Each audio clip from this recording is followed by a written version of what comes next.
everyone. Kindly refrain from talking. Please switch off your mobile phones. Kindly rise and applaud as the dignitaries arrive. Let us all uphold the Jayanti decorum throughout the session. I now request the team to please come on stage. So now I invite Mr. Priyansh Singh and Mr. Mathew Robbins, who are going to talk about budget and economy.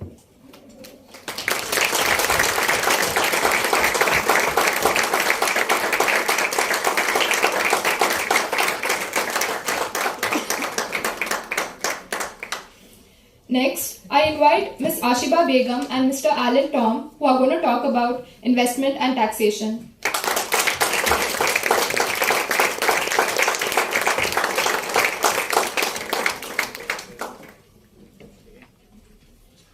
Now, I request Mr. Alen Augustine and Ms. Sanjana Sandhosh, who are going to talk about budget and sectoral growth.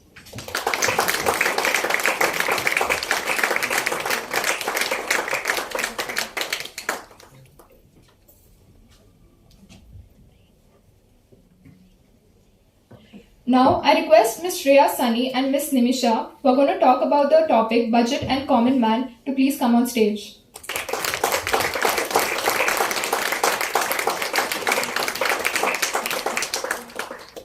Lastly, Ms. Sneha Joseph and Mr. Noel Jacob, who are going to talk about budget and education.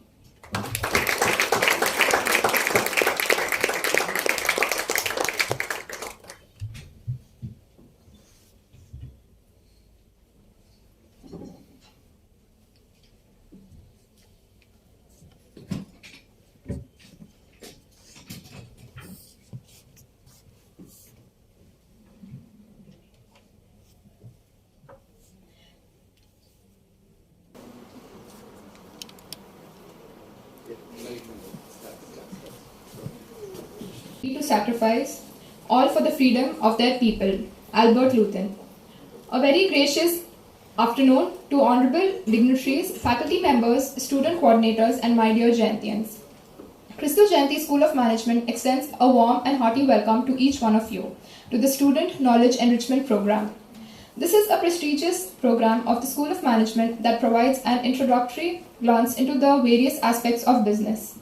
Today, the first year MBA students talk about the highlights of the Union Budget 2023, which was presented by our Finance Minister Nirmala Sitharaman on the 1st of February 2023. The Indian government unveils a 45 trillion rupees spending budget for the next fiscal year starting April 1st to boost economic growth, while aiming to lower fiscal deficit before elections due next. This session is a door to understand and articulate our thoughts on the topic and expand our knowledge and equip ourselves for the current market. Prayer is the key of the morning and the both of the evening. Mahatma Gandhi. On this auspicious day, let us invoke God's blessings. Just a silent prayer.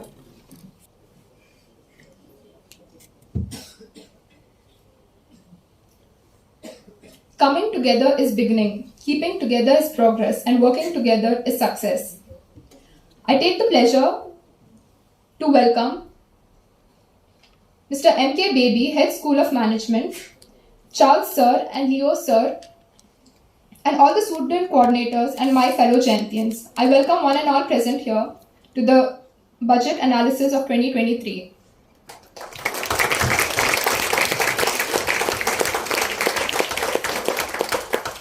In a new economy, information, education, and motivation are everywhere. But it's important for us to learn the economy and its challenges by every passing year. To give us more insights on today's theme, the budget analysis, I invite Mr. Priyansh Singh and Mr. Mathew Robbins to talk about budget and economy. Good afternoon, everyone.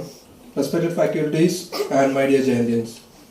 The first budget in the Amarkal of India was presented by the Honorable Union Finance Minister Srimati Nirmala Sitharaman on 1st February 2023. The budget hopes to build on the foundation laid in the previous budget and the blueprint drawn for India 100.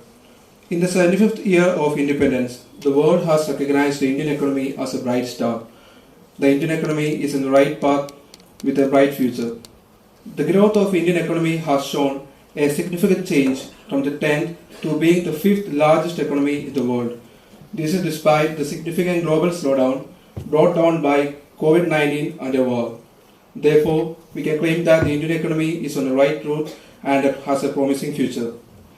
The current year growth of Indian economy is estimated to be 7%, that is the highest among all other large economies. The per capita income has more than doubled to 1.97 lakh crore rupees. The introduction and efficient implementation of the various schemes introduced earlier were the prime reasons for the economic growth of the country. This includes the Pradhan Mantri Suraksha Bima and Pradhan Mantri Jeevan Jyoti Yojana for the insurance cover of the citizens, Jan Dhan bank accounts, Swachh Bharat Mission, Ujjwala LPG connections, PM Kisan Samman Nidhi for the farmers, and so on. There are 7 priority items listed in the Union Budget 2023, which is termed as the Saptarishi, which are the pillars for the economic development of the country for the year 2047. These include the inclusive development, infrastructure and investment, youth power, unleashing the potential, green growth, financial sector, and reaching the last mile. India's diverse economy encompasses traditional village farming, modern agriculture, handicrafts, a wide range of modern industries, and a multitude of services. A few of the plans put forward by the Minister are discussed. An agricultural accelerator fund will be set up to encourage the agri-startups by young entrepreneurs in rural areas. The fund will aim at bringing innovative and affordable solutions for challenges faced by farmers. It will also bring the modern technologies to transform agricultural practices, increase productivity and profitability. Atmanirbhar Green Plant Program will be launched to boost the availability of disease-free, quality plant material for high-value horticultural crops at an outlay of 2,200 crore. An amount of 15,000 crore will be made available to implement the Mission PM particularly vulnerable tribal groups in the next 3 years under the Development Action Plan for the Scheduled Tribes. The decision was made to continue the 50-year industrial loan to the state governments for 1 more year to spur the investment in infrastructure and to incentivize them to complementary policy actions with a significantly enhanced 1.3 lakh crore rupees. A capital outlay of 2.40 lakh crore has been provided for the railways, which is the highest ever outlay, about 9 times the outlay that was made in 2013-14 budget. 3 centers of excellence for artificial intelligence will be established in the prestigious education institutions to help realize the aim to make AI in India and to make AI work for India. The government undertakings would reimburse 95% of the forfeited sum related to the bid or performance security of the MSMEs in the circumstances where they fail to fulfill the contracts during the COVID term. This will be a great benefit for the MSMEs. 100 critical transport infrastructure projects for the last and first mile connectivity for ports, coal, steel, fertilizer, and food grain sector have been identified. They will be taken upon the priority with investment of 75,000 crores, including 55,000 crores from the private sources. For efficient administration of justice, Phase 3 of the e-courts project will be launched with an outlay of 7,000 crores. The budget provides 35,000 crore for priority capital investments towards energy transition and net zero objectives and energy security by Ministry of Petroleum and Natural Gas. The industry transmission system for evacuation and grid integration of the 13 gigawatt renewable energy from Ladakh will be constructed with investment of 20,700 crore, including the central support of 8,300 crore rupees. Coming to the 2023-24, the total receipts other than borrowings and the total expenditure are estimated to be at 27.2 lakh crore and 45 lakh crore respectively. The net tax receipts are estimated at 23.3 lakh crore. The income limit for rebate of income tax increased from 5 lakh to 7 lakh in new regime for the personal tax, and the highest surcharge rate on the income above 5 crores are to be reduced from 37% to 25% under the new regime. Also, the extension of the date of incorporation by 1 year for income tax benefits to startups.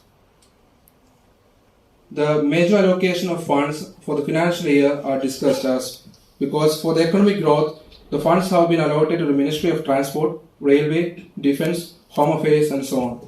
As discussed in the slide, the Ministry of Defence have the biggest allocation of fund of 5.94 lakh crore rupees. Then the allocation to major schemes of this year are the Jaivin mission of 70,000 crores. Then 79,509 crore rupees for Pradhan Mantri Awas Yojana, which is the house building for the poor citizens of India. Then 5,172 crore for the scheme for fast adoption and manufacturing of EVs in the country. The various sources of each Indian rupee is received and spent by the Indian government is given in the chart. The highest source of revenue for the government is the tax revenue. Almost rate of 57% of the tax revenue to the government is in the form of various tax revenues, which include the 15% of income tax, corporation tax of 15%, GST and other taxes of 17%, non-debt capital receipts of 2%, non-tax receipts of 6%, and borrowings and other liabilities of 34% are the other sources of revenue to the government. The highest expense or the most spent expense of the Indian government is 20% of interest payments for the loans taken. Other expenses include the state's share of the taxes and duties of 18%, central sector schemes of 17%, 9% of both finance commission and other transfers, subsidies of 7%, defense 8%, pension 4%, and other expenditures of 8%.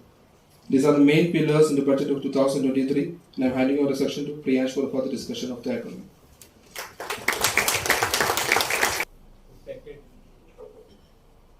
Respected Head of Department, MKVB sir, Dr. Peter Leo sir, Joseph Charles sir, and my dear Jayanti. A warm welcome to all to budget session.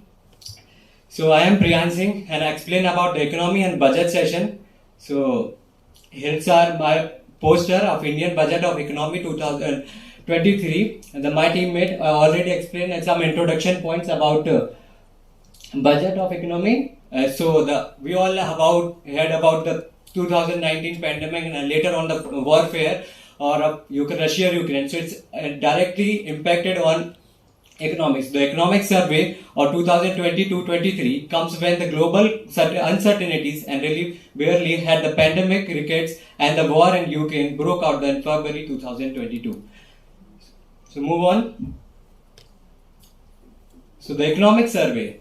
So we prepare about the budget. So but the government has the authority. The chief economic advisor V. Ananthanathan Nagareshwaran present just a day before of the budget presenting in the parliament. The one conference would be there, and it's conducted by the economic department of India under the Ministry of Defence. So their plan was to explain what is the year 22 and what will be the next 23 will be what is the economic effect will be coming on. So they explain it. So there are some glimpses of economic survey. So the major point as you can see in the PPT, there is an economic survey live update. So the do better reminder of decades, CECE. And the economic survey prepared by the Department of Economics Affairs under the guidance of Chief Economic Advisor V. Ananthanathan Nagareshwaran said India's GDP growth expected to remain the robust and the country will remain the fastest growing economy in the world. As a terms of, we all have seen the number of ups and downs between our neighboring countries, but India stands strongly. That's the major point. They raise it out over there. And I will go further. So the Indian economy, some snapshot I have put in the slide. So as we can see, without deficit, can we talk about the budget session and the economy? So the physical deficit of the Indian economy of GDP percentage. We see the number of in 2019, it's showing in 4 points. It's a down as fall. We can see after 1991 when the LPG model comes under, it's so far away. Then it's come, and then it's in the 221. India rises among highest achieving an economy in terms of GDP number 9.2. And then later on we were sliding in the And the economy expected to at 7% the real terms for the year ending March 2023. This followed by the 8.7. This is a huge number, not a 8.7 the percent growth in previous financial year. As India witnessed the GDP growth at 6% and a 6.8% in a 23 and 24, depending on the treasury, economic and a political development and a globally. So talk about service sector. So I should go back to it. Sorry. So let's talk about the inflation. Inflation, yeah, the major point of drawback of Indian economy, we can see the inflation. We can see the rising of economics point. We can see that how much is right. The 11.5. It's like above average number. It should be between 6.8 up to 7. It should be like, but it's in the high in number that shows the economy, Indian economy having the inflation rate. This is high. Then service sector. We all know that India is known for their service sector. Basically, Indian government budget having service sector about 1 lakh crore something, and but the 10% of the whole budget, but they give about 60% of budget revenue as compared to other sector which government invested. So the service sector always like government's star performer of the other sector compared to the agriculture. So the I remember the time of COVID. When the all sector was stopped and the all service sector was closed, manufacturing units are closed, but the agriculture sector still remain working because it's the backbone of Indian economy. As a terms of 1947 to till now, we are dependent on agriculture sectors, most providing employment generation sector it is. And then the foreign exchange reserve. So we talk about the foreign exchange reserve. So first we have to know what is foreign exchange reserve. So it's all about the currency trade between different one country to another country which receive the different currency in our rate. So this is the high number of foreign exchange reserve that show the country's purchasing power, how much it will be strong, how much it will be stronger. It shows the how much capacity purchasing power of their country. So I will go move next. The service sector, some other point I mentioned it. The balance sheet of corporates well is capitalized. The private sector bank ready to increase the credit of supply and the growth to MSME, the micro, small, medium enterprise sector to major ones. Then talk about the 75 digital banking unit announced the transforming financial service in the budget in 2023. The PMI service witnessed the strongest expansion since July 2002. And some of the major industry we can work for the fashion, grocery, general merchandise to capture the nearly 2/3 of Indian e-commerce market by 2027. So GDP growth. As you know about, I explained it a little before it. So see that the 2020-21 it's shown negative. That shows the highest impacted our GDP growth. That show clearly, and now it's currently 6.8 is projection. And the projection broadly compared with the estimate to provide the multilateral agency such as World Bank, IMF, and RBI domestically. They conducted the whole and Geneva meeting last month. I remember the Geneva summit was there in Switzerland. They predicted over the India's GDP growth rate, and all the business leader and among the world leader come to Geneva. Every year they have a summit. So social infrastructure. Development need infrastructure. First of all, the infrastructure we can see the key point or major visible we can see. We can see development working or so the infrastructure shows how the development is going on. According to Survey of Economic Growth, the fiscal year 2023 has been principally led private consumption and the capital formation, as they have been helped to generate employment as a seen of the decline urban employment rates. See the infrastructure, if the rural infrastructure building so strongly, that then definitely no point will become of no point will it come of unemployment. The number of employment will be generate in the rural areas too. And the government has planned to rise in number of IITs, IIM and triple ITs. We later on signed with MOU with Russia, Dubai. So they will be open, IIT will be open in an international form also. And some other country also want to be participate and sign an MOU to open a new triple ITs. And unemployed near pandemic level. I will go next. So the foreign exchange I explained you already. So the foreign exchange, sufficient forex reserve finance (CAD), the interventions in the forex market manage the volatility in the Indian rupees.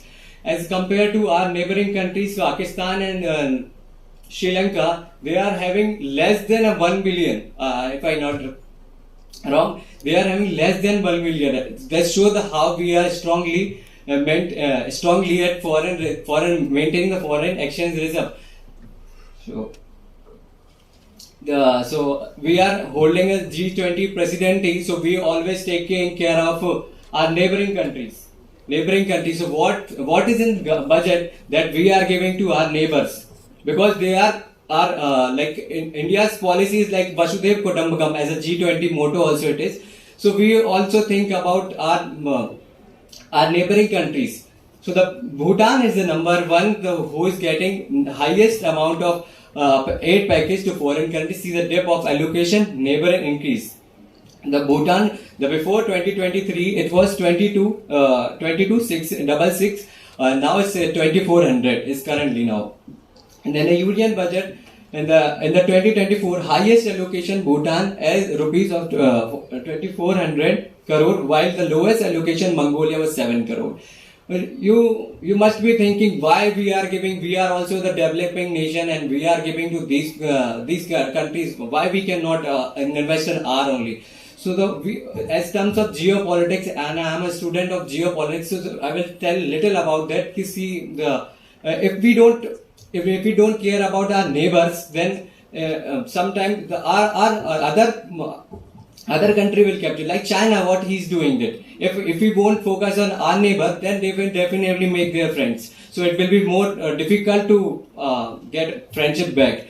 And China, you know how it works. So it's like we have to give Bhutan and Afghanistan. Latest, it's like shocking to Afghanistan. After the Taliban came, the democracy went, but India definitely supporting the Afghanistan. It's giving by 200, and it's currently also 200. So like that. So, and it's just all recorded from the press information bureau, government of India. So question and answer. Are you guys ready? Did I speak some more? So, I will ask some easy questions. No problem.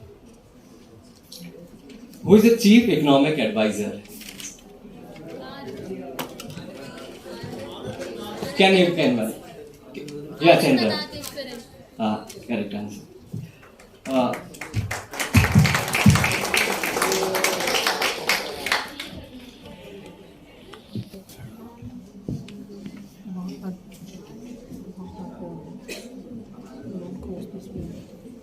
Currently, the Forex Reserve of India, 2020, 22 and 23. Yeah, Hari Krishna.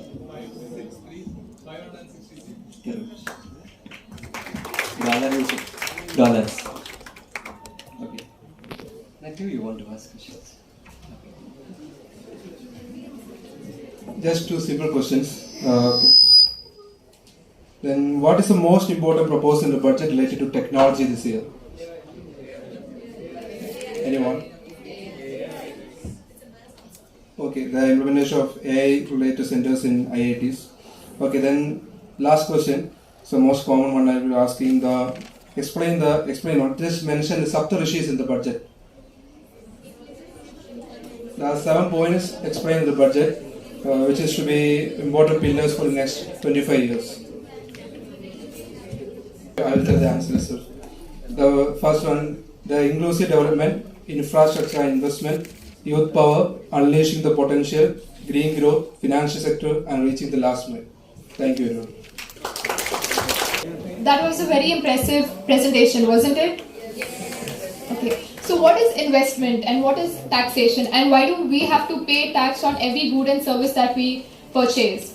So the government has one source of income. Anyone? Correct. So to give us more insights about that, I call upon Ms. Ashibha Begum and Mr. Alen to talk about taxation and investment.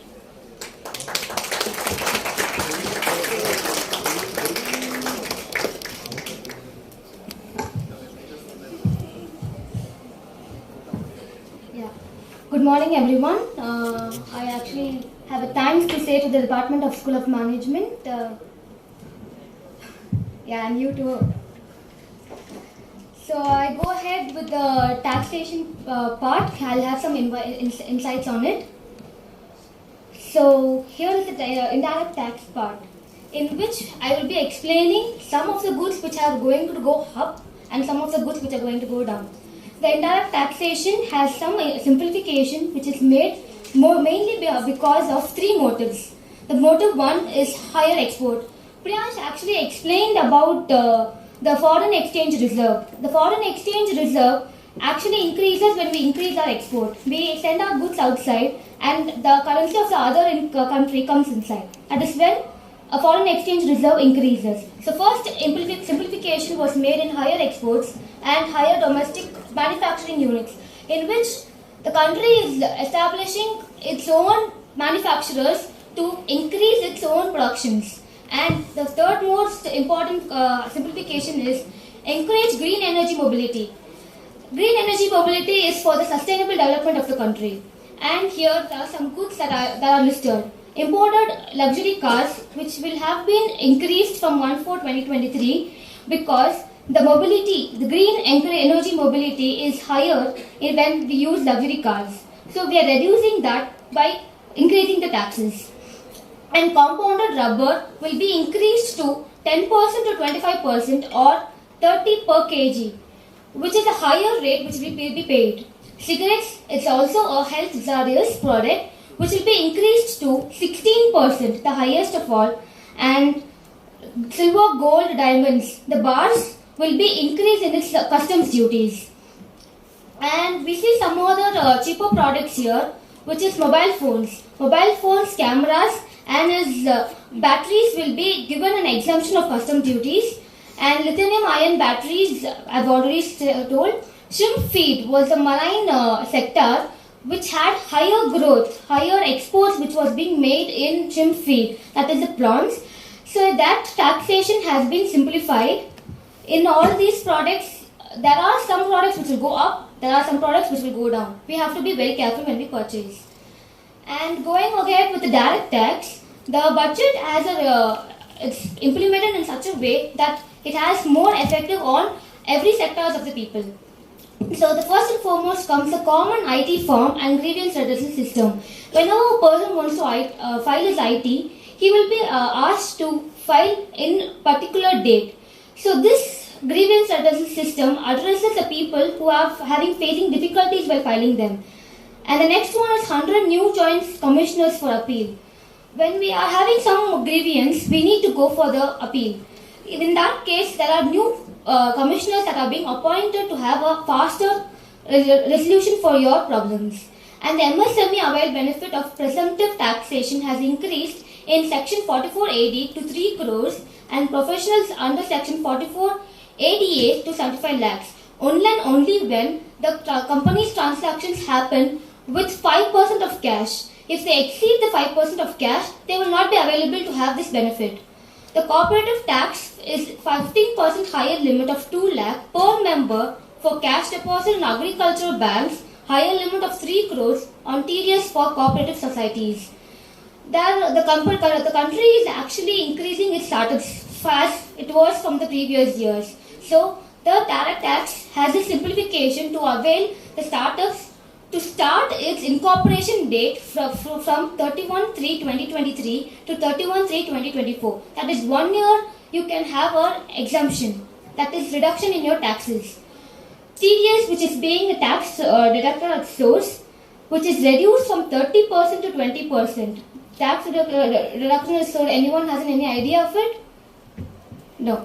So tax deduction at source. when a person is paying some money to another person, in case of a salary, when the employer has to deduct some amount that has to be paid to the employee and has to make this payment to the government, so that the transaction is being recorded. That is where tax reduction or source comes in place. This has been reduced to 20% on employees' provident fund. And this is the slab rate that has been introduced by the government. This one is the old tax regime, which tells.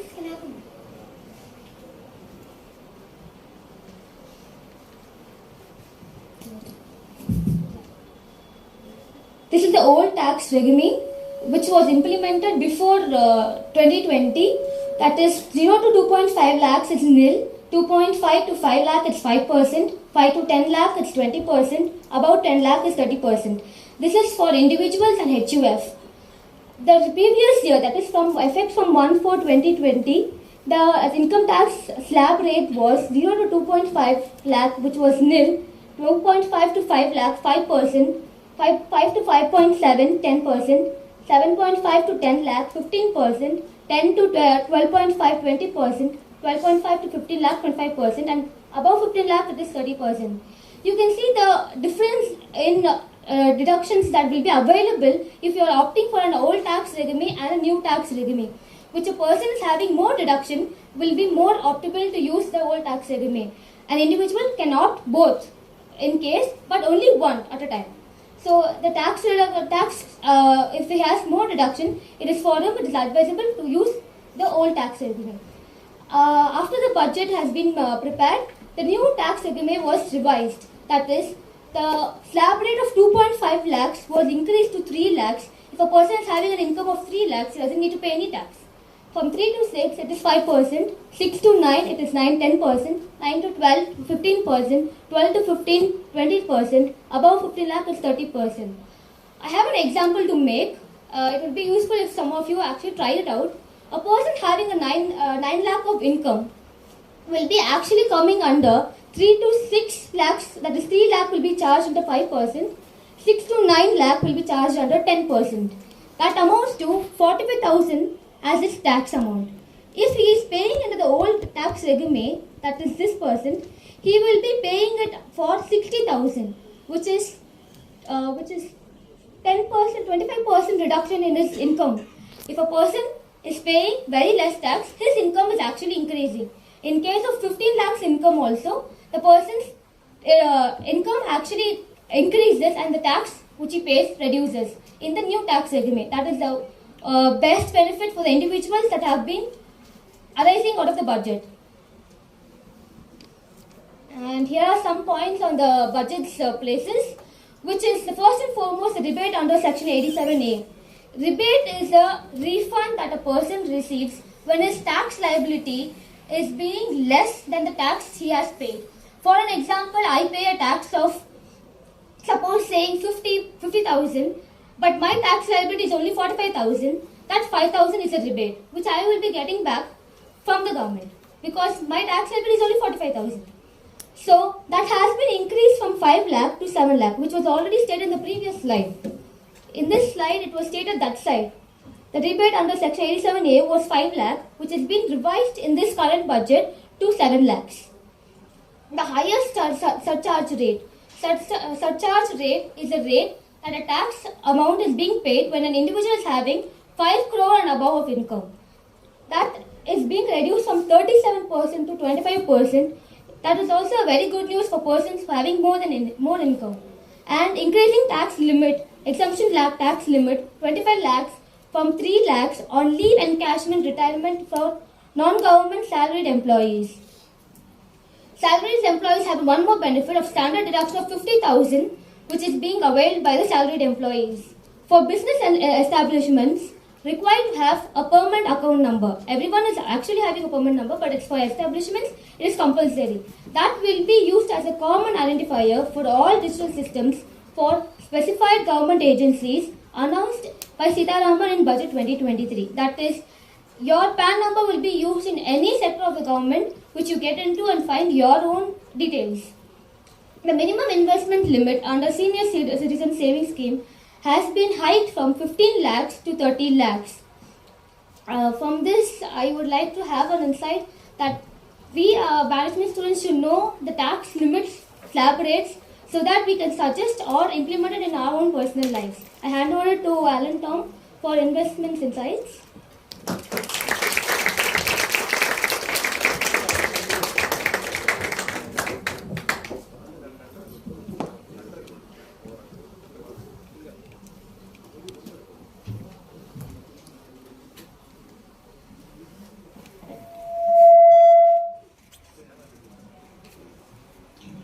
So I'm going to talk about the investment part. As you can see, first it's a capital outlay in the railway structure. So from the recent studies conducted till date January 31st, that means prior to the budget allocation, the studies have been saying that there will be a tremendous increase in the capital expenditure for in the railway sector especially. So here we can see from the previous years, from the graph, this graph has been taken from Hindustan Times. So from the previous years, you can see that it's comparatively pretty less, the investment were, where this year you can identify a steep increase in the graph. So in 2014, the capex on the railway sector was 45,980 crores, while this year, as the years have passed, now we have an outlay of 2.4 lakh crores. So, as a result of the capex in 2014, we had high levels of inefficiency and highly congested routes and unable to meet the growing demand. In order to meet the future demand in 2013, now we have an increased outlay. Now, moving to the green aspect of the budget, now we have 500 new waste to wealth plans under Go Badhan scheme to be established for promoting circular economy and a total investment of 10,000 crores. 5% compressed biogas mandate to be introduced to all organizations marketing natural and biogas. This will include 200 compressed biogas plants, including 75 plants in the urban areas and 300 community or cluster-based plants. And the oil and marketing companies have mandated to provide 5% share of their CBGs. Next, it is Pradhan Mantri's Mathew Samvad Yojana. So it is important to explain what is Pradhan Mantri's Mathew Samvad Yojana before explaining the sub-scheme. So it's an initiative launched by the Government of India to establish a comprehensive framework and reduce infrastructural gaps in the fisheries sector. The scheme was announced by the Finance Minister Nirmala Sitharam during her speech in the Parliament of India during the budget 2019-2020. The government intends to place India first place in fish production and processing by implementing the Blue Revolution. It's called Neel Kranti. So now it's time to explain what the sub-scheme is all about. In the budget 2023-2024, Honorable Finance Minister Nirmala Sitharaman has launched a new sub-scheme under the PM Matsya Samvad Yojana while presenting her fifth straight budget. With a targeted investment of Rs 6,000 crore, the Finance Minister said the sub-scheme would enable activities for fishermen, fish vendors and SME vendors while also helping them to expand the markets. The next is the computerization of functional 63,000 agricultural credit societies aimed in promoting the financial inclusion. Addressing the media after the cabinet meeting, the Honorable Information and Broadcasting Minister Anirudh Singh Thakur said this will benefit 30 crore farmers, mostly small and marginal, and the project comprises development of cloud-based common software with cyber security and data storage and providing hardware support to the PACs, he said. It will also lead to digitization of the existing records as well. And the government has also proposed 100 critical transportation infrastructure projects for last and first mile connectivity identified in ports, coal, steel, fertilizer and food grain sectors. Presenting the Union Budget for 2023-2024 in Parliament, Honorable Finance Minister Nirmala Sitharaman said these projects will be taken upon top priority with an investment of 75,000 crores, including Rs 15,000 crores from the private sectors.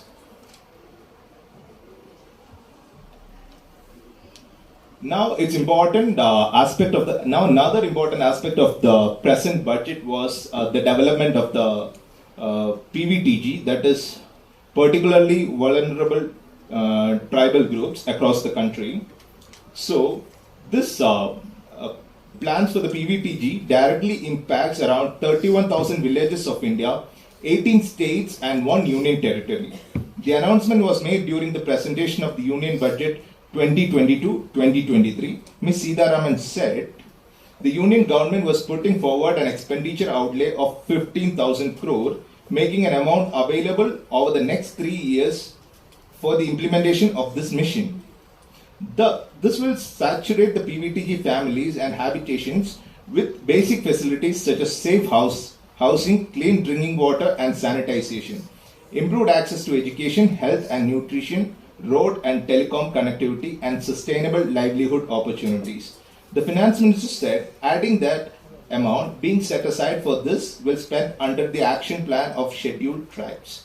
The detailed budget statement for the year 2023-2024 showed that the Ministry of Tribal Affairs has been allocated a total of Rs 12,461.88 crore, out of which ministry scheme for the development of PVTGs has been allocated 256.14 crore. Now the next important aspect of the budget was the phase 3 development of the ECODS project, and will build on the gains made by the earlier two phases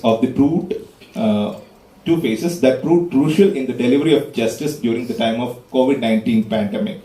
When the courts was locked during the lockdown protocol, the project envisages various path of breaking initiatives like digital paperless courts that aim to bring court proceeding under digital format in the country, thereby limiting the use of paper and speeding up the disposal of cases. And the outlay was 7,000 crore for the efficient administration of justice in this particular field. Continuing with the trend in recent years, the Union Budget 2023-2024 proposes a steep increase in the capital investment outlay. Envisioning the capital investment as the driver of growth and jobs, this was stated by the Union Finance Minister Srimati Nirmala Sitharaman while presenting the budget 2023-2024 yesterday in the Parliament. So the Finance Minister proposed to increase the capital investment outlay for the third year in a row by 33% to 10 lakh crore, which would be 3.3% of the GDP, almost 3 times the outlay in 2019-2020. Now that's about the investment. Now let's move to the questions.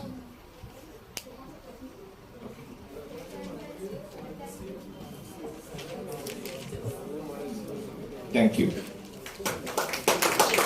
That was actually an impactful session.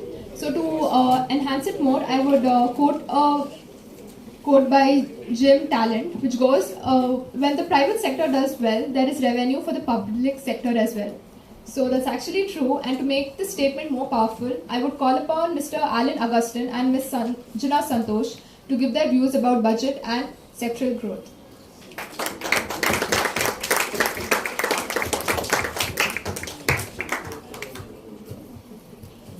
Good afternoon, everyone. So it will be a highlight of budget sectoral growth as our friends have highlighted all the points with details, and it's just a highlight glimpse of it. In infrastructure sector, that there is an increase in capital investment outlay by 33.4%, that is 10 lakh crores. The continuation of 50 years investment free loans to the state governments to build up their infrastructure investments. Highest ever capital outlay of 2.4 lakh crores for the railways in 2023 and 22 and 23. The previous year the budget was set as 1.4 lakh crores. There are more than 100 transportation infrastructure projects that for the identified end-to-end connectivity of the ports, for the ports, coal, steels, and fertilizer sectors. Creating urban infrastructures to the Tier 1 and Tier 2 and Tier 3 cities that is established by urban infrastructure development funds. So moving on the financial sector.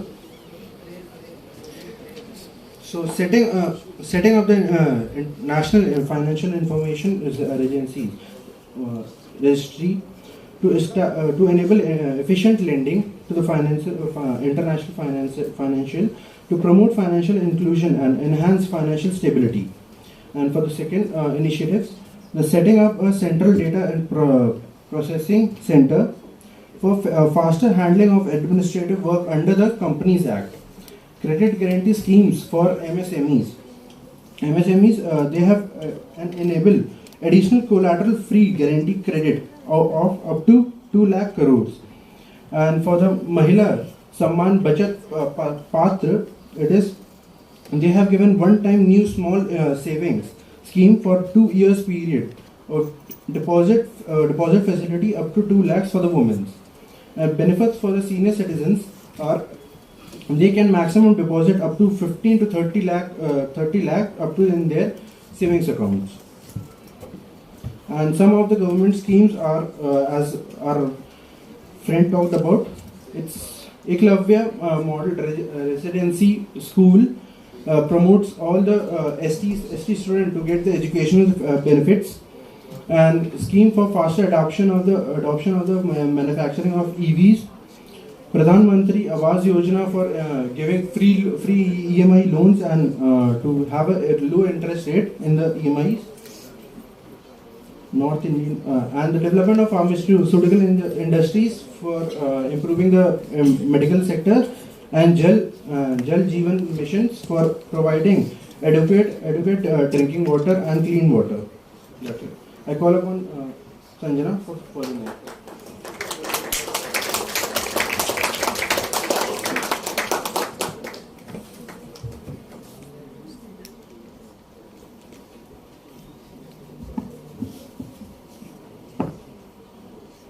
So here I've shown the major allocations of the budget, and as of previous also, the majority of the fund has been allocated to the Defence Ministry. Now, armed force is of paramount importance to our country because we have to be ready to face any eventualities. So the expenditure is expected to close critical gaps in the combat capabilities and equip the forces in terms of ammunition, military reserves, etc. The budget has also sustained thrust on modernization and infrastructure development of the defense services by continuing an upward trend in the capital outlay. The second highest is to the Ministry of Road, Transport and Highways. Our friend talked about the PM Gati Shakti scheme earlier. I'll be talking more about the Ministry of Agriculture and Farmers Welfare. As you can see, the allocation is 1.25 lakhs crores, out of which 60,000 crores is for the PM Kisan scheme, which is a central government scheme that also includes the minimum income support.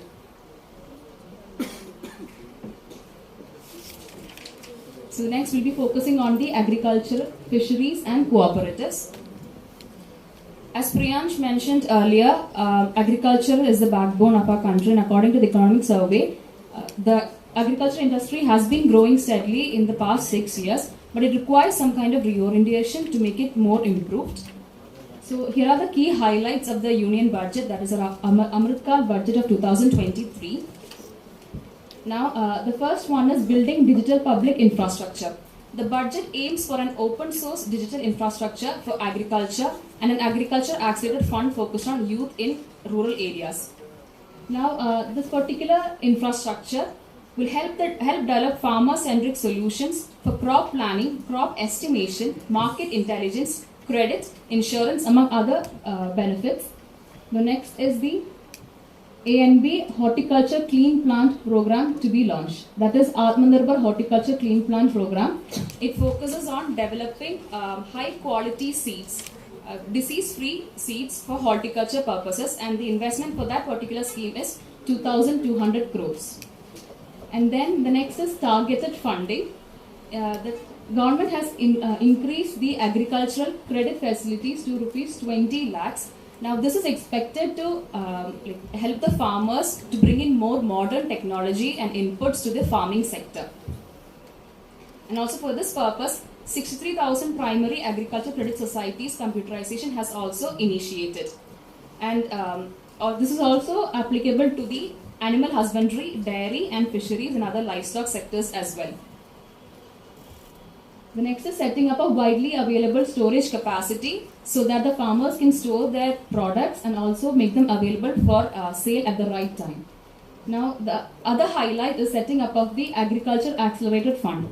This particular scheme will promote the startups in agriculture sector and also, again as mentioned earlier, bring more modern technologies and solutions to our present agriculture problems. And also it will be an incentive for the youth to also come up to the agriculture sector.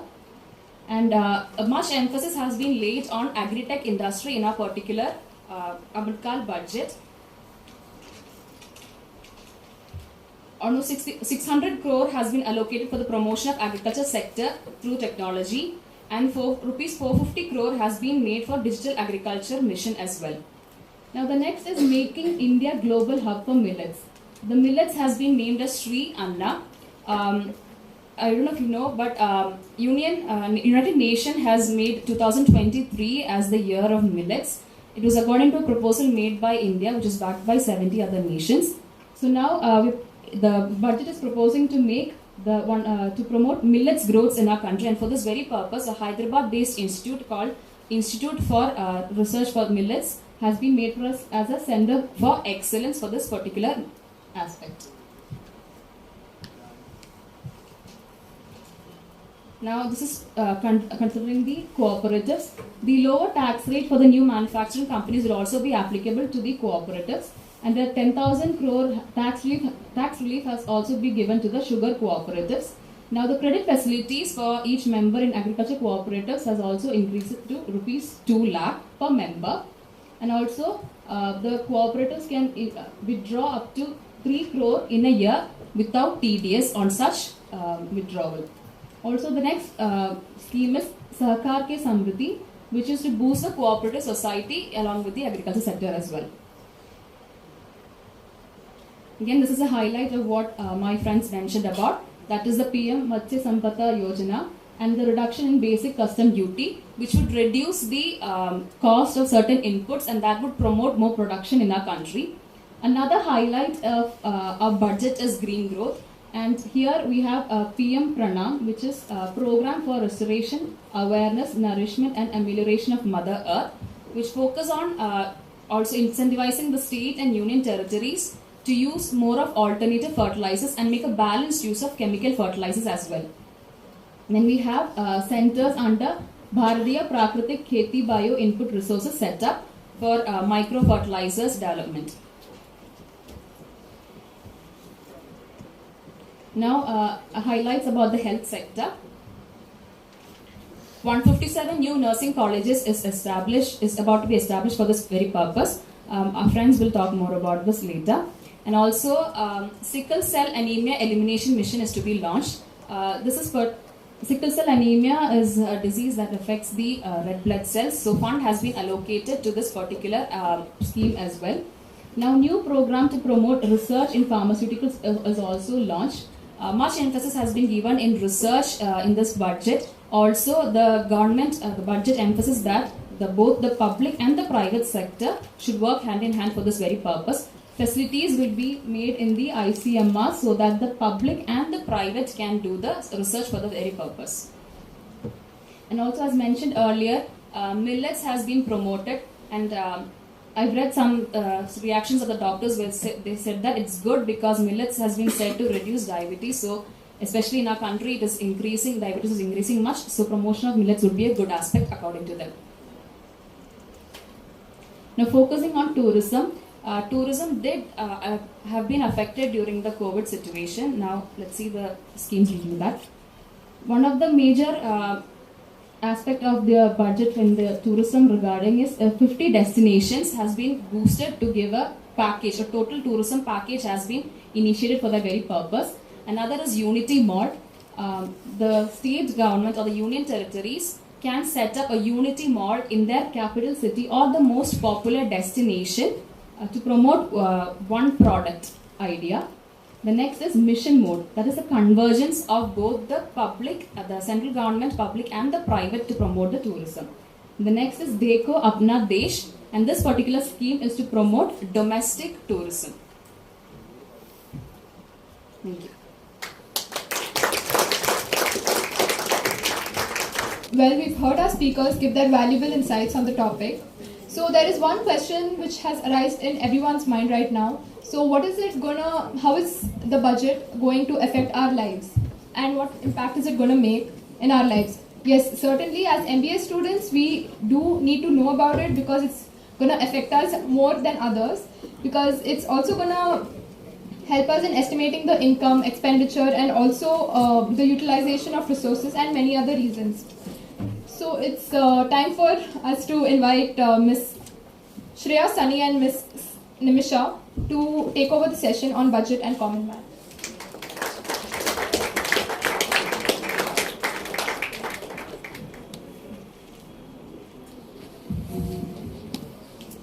So good afternoon everyone. So me and Nimisha will be talking about budget and common man.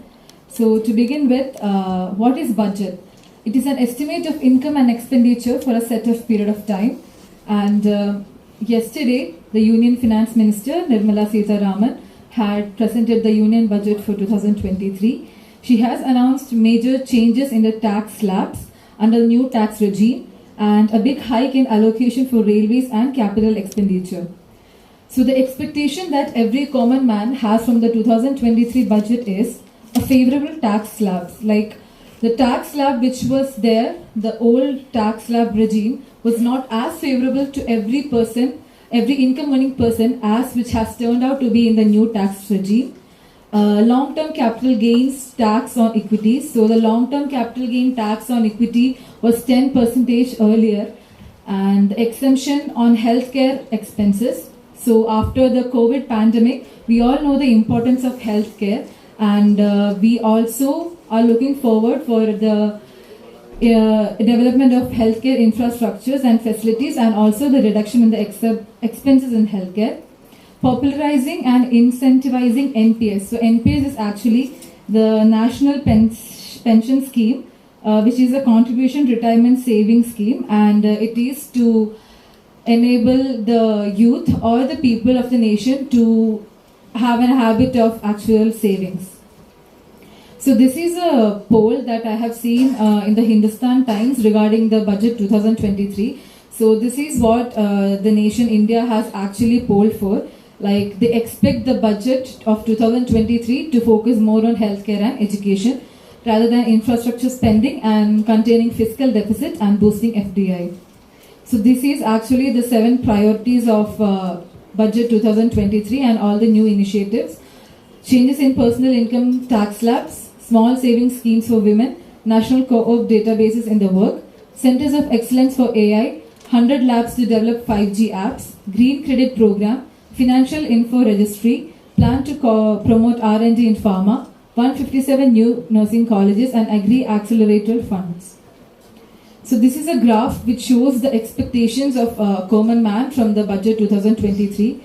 So the first graph here shows how the center delivered on the income front so far. So it has been varying a lot since 2010 to 2023, and it is in a uniform manner, like between 60 to 20 in 2023. And in the last 1 year, did the state inflation have an adverse effect or bad impact on your quality of life? So in 2023, if we see, like the bad impact is actually less, and the impact which has, like there is a too much impact on our quality of life in 2023 as compared to 2015 and 16. Then coming to the personal income of a person. So the personal income of a person has went down and the expenses have went up from 0 to 25% in 2023, and the expenses is unchanged. So the expenses has went up and the income is unchanged from 20 to 50%. And if we see that there is an increase in the income and the increase in expense, has been a lot in 2023. And from the graph on the left side, we can see that the quality for a person, for a family of 4, to live a quality of life, an average income of 6.64 lakh is needed in 2023. So the impact on salary taxpayers, as Ashibha has explained earlier, the new tax regime is actually the one which I have displayed right now. And here we have exemptions and reductions, we have a lot of denial in the exemptions and reductions. Actually 70 of the exemptions and tax deductions have been denied in the new tax regime. So I hand over the session to Nimisha.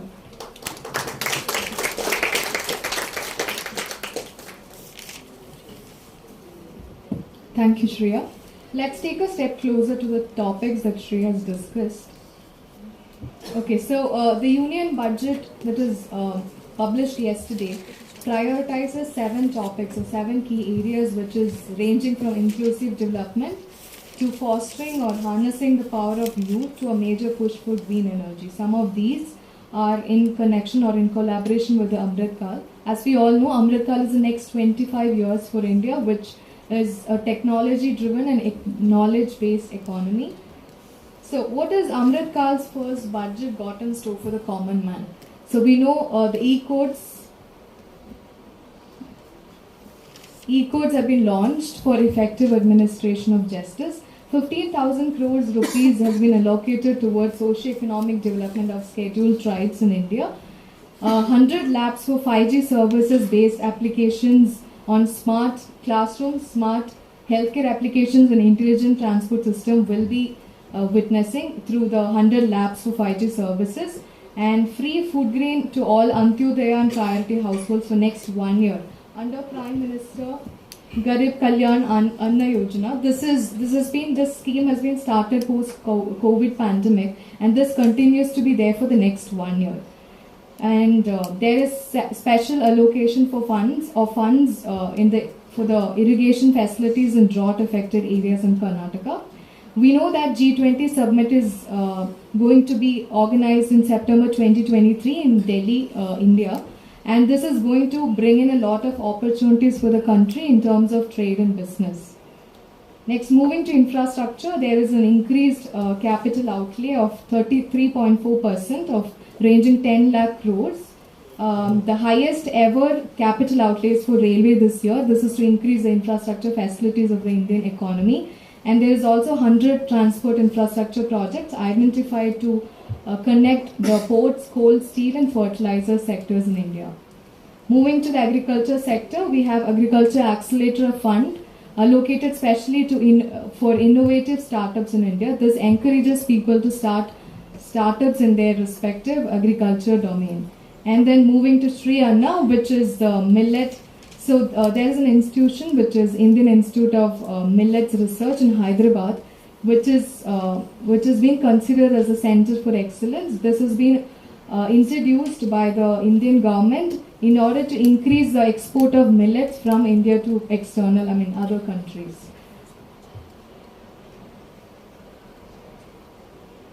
Okay, so India is also moving towards focusing on youth power, which is one of the 7 key priorities that our finance minister has discussed. So out of this, we are focusing on skill-based technologies, or this is by integrating the AI into the system, and we'll be focusing on skill-based sets such as coding, AI, robotics, 3D printing, etc. Now, what becomes cheaper, what becomes costlier for the entire economy is listed here. So, the things that are costlier are articles made of gold, silver, etc., imitation jewelry, electric kitchen chimney, imported bicycles and toys. All of these becomes costlier because the import duty and the customs duty has been increased on all of this.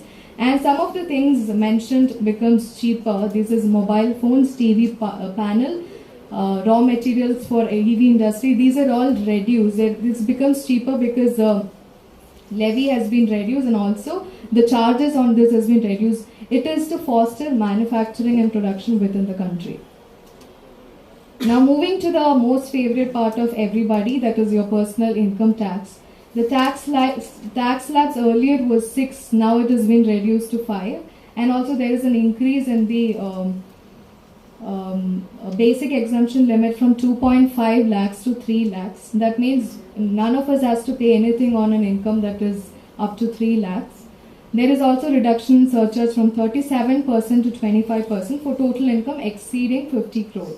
Now there has also been so with this new system, the new income tax regime becomes the default regime. So anybody who wants to opt for the old regime has to actually choose for the older one. So by default, the new systems becomes the default one. And then there is tax exemption on leave encashment. So leave encashment is an amount, a sum of money that a salary person receives during their retirement for the number of days that they have not taken a leave. So that for the non-government salaried employees, earlier it was 3 lakhs, now it has been increased to 25 lakhs. Because back in 2002, when 3 lakhs was set up, it was the basic pay for all the salaried employees was only 30,000. Now with the existing current rates, it has been increased to 25 lakhs. There is also a convenience in choosing between which regime to choose, that is only for salary person. When it comes to an individual who earns business income, they do not have this, they do not enjoy this privilege of choosing between their regimes. So only once in their lifetime during the entire course of their business, they can only choose once. Then the TDS on EPF, that is Employee Provident Fund, has also been reduced to 20% from 30%. Then pensioners and salaried individuals get a standard deduction of 52,500 for an income above 15.5 lakhs. There is our finance minister is also focused on saving schemes. So if you look at Mahila Samman Saving Certificate, this is to foster in women a habit of financial management and financial asset management. So there is 7.5 interest up to 2 years, up to an amount of 2 lakhs for women saving schemes. Now moving to senior citizen saving scheme, that is earlier the deposit that a senior citizen could invest was only 15 lakhs. It is increased to 30 lakhs. This is the interest received on senior citizen saving scheme is received quarterly. So this is to increase the purchasing power in Indian people.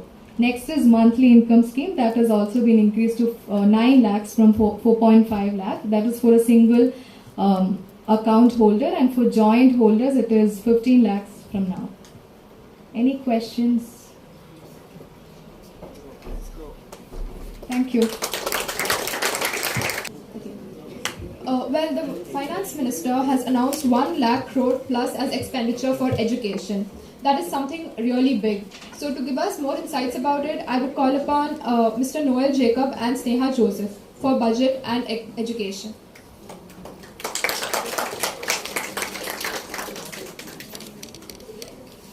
A very good afternoon to all the dignitaries and my dear friends present here. I would like to begin the presentation with a lovely quote quoted by the father of our nation, Mahatma Gandhi. If we want to reach real peace in this world, we should start educating the young minds. The motive behind the allocation of budget for education was to make up for the loss happened due to COVID-19 pandemic. The education sector has received its highest ever allocation of 1.12 lakh crore, that is 13.66 billion in the Union Budget 23-24. Allocation for school education has increased by 8% from Indian rupee 63,449 crore, that is 7.74 billion in 2023-24. While the 2022-23 budget estimate allocated rupees 1,04,277 crore for the sector. The revised estimate curtailed it to rupees 99,881.13 crore. This year's allocation is a 13% increase from the revised estimate. Education Ministry appreciated the budget as inclusive, people-centric, growth-stimulating, and said the ministry was given the highest ever allocation. 157 new nursing colleges will be established with the 157 medical colleges as mentioned by our friends. This has been increasingly adaptive in this financial year because of whatever happened in the COVID-19 pandemic. This is the most prior reason because of which the nursing colleges are getting much preference. By giving a boost to education, skill development, entrepreneurship, research and development, digital infrastructure, green growth, and job creation, the budget draws a meticulous blueprint for India at 100 and lays a solid foundation for transforming India into a technology-driven, knowledge-based economy. The outlay for Samagra Shiksha Abhiyan, the central government flagship program for universal education, remained almost the same as the last year. And also to contribute to the NEP introduced by our educational ministry, the encouragement is given for the research work. As we can see, for our UG students, the encouragement is given to do research. As per the research they will be getting marks and credits in the UG course. So that's how they are continuing. They are going to continue in this year as well. To make the vision of make AI in India and make AI work for India a reality, 3 artificial intelligence centers for excellence will be established in top educational institutions. And also AI has been given much preference. Leading industry players will collaborate to conduct interdisciplinary research, development, cutting-edge competitions, applications, and solvable, scalable, and agricultural, health, and sustainable cities by educating the young minds. Now, many educationalists and academicians welcome the initiatives announced in the budget cheerfully. They believe that this year budget will basically focus on practical knowledge rather than going completely bookish knowledge. It is highly encouraging to see the budget's focus. The establishment of district training centers for educators will revolutionize both public and private school education across India.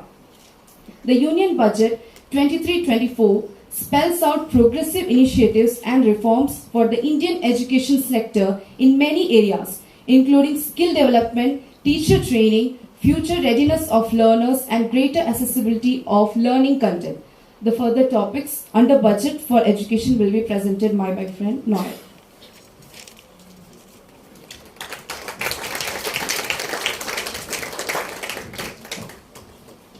Good afternoon. I'll keep this quick and short. I'd like to just remind everyone what the purpose of a budget is. Oftentimes, in the words of Barack Obama, like a budget really represents the values that a country or a nation follows or keeps emphasis on. So, in light of that, education, the budget allocated for this year's education is more focused, and the purpose of this education is focused towards the whole point of recession and the pandemic. We have, as Sneha had mentioned earlier, nursing schools, investments made in nursing schools, and investments also made in training teachers and providing education to various minority communities that cannot have education. Let's look into some of these areas. The first important investment that the government has made is towards the Eklavya Model Residential School. What is this school exactly? It is a flagship intervention of the Ministry of Tribal Affairs. It was actually introduced in the year of 1997, and it focuses particularly towards the PVTG, or the particularly vulnerable tribal groups, or the ST category, and it is focused on as the years have progressed, it is still focused on creating more education opportunities. It is so. Let's see what they are doing in the next 3 years. The center will recruit 38,800 teachers and support staff for the 740 model Eklavya Model Residential Schools, which are serving 3.5 lakh tribal students. Next, we are Jayantians, right? So we follow a pedagogy, right? So we follow certain standards, and in the same manner, our government is focusing on towards the recession and reducing unemployment. How do we do that? Create education and create employment opportunities by improving skills, right? So in those thoughts, the government is emphasizing training teachers by following these 4 important aspects. That is, creating an innovative pedagogy, curriculum transaction, continuous professional development, dipstick survey, and ICT implementation. Most of these are understood except perhaps the two difficult terms, that is curriculum transaction. It just basically means planning for different levels of education. And also the dipstick survey, basically it means you're doing the government will be doing market survey to figure out the important skills that the job market will be interested in, so that they can inculcate that in their education and schooling. Next is, as my previous fellow mates have told earlier, on the infrastructure aspect, the National Digital Library for Children and Adolescents. Last year we had emphasis on digitalizing mental health care, and for those who need it, they can call these lines. But this year we have a National Digital Library for Children and Adolescents. It already existed before, but then there's more funds put in this year. It facilitates availability of quality books across topics like geography, languages, genres and levels, and device agnostic accessibilities. The states will encourage physical libraries, that goes without saying, at panchayat and ward levels, and provide infrastructure to access these digital libraries. So, different communities and all areas of our nation needs to access this platform. So they'll be focusing on investment on this platform. 2 contributors to this platform are the financial sector regulators and NGOs. They'll be providing non-curriculum titles in regional and English language, and they'll also be providing financial literacy. So that's all for education. Thank you. So actually, all the 10 speakers were really great. So can we have a round?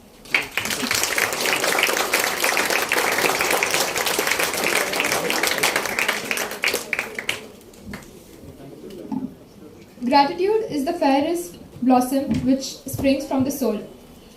I thank HOD, MK Baby Sir, Head School of Management, and all the faculty members, including my fellow Jayantians, for your presence, and the speakers for their effort and the conduct of the business budget analysis. I once again thank everyone for your presence in today's Student Knowledge Enrichment Program session. Thank you.